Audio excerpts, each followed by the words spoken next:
Prečo slovenské reštaurácie málokedy ponúkajú slovenské vína? Pritom trnavský región je také naše malé slovenské Toskánsko. Za 2 dní som tu navštívil Bambilión vinárstiev, prešiel niekoľkými degustáciami a zistil, že tento región má perfektné podmienky na výrobu kvalitného slovenského vína, mladého aj archívneho. Medzi vinicami som sa aj ubytoval v krásnom zrekonštruovanom kašteli vo Voderadoch a odpadol som z tejto vane. Už ju len napustiť vínom alebo medovinou. Z Trnavského kraja totižto pochádza najlepšia medovina na svete, ktorá získala najviac ocenení a závidia nám ju aj na Novom Zélande.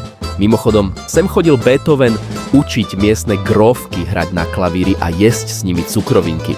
A hoci trnavský cukrovar už nefunguje, stále je to vzácna kultúrna pamiatka, ktorú čoskoro čaká nový život.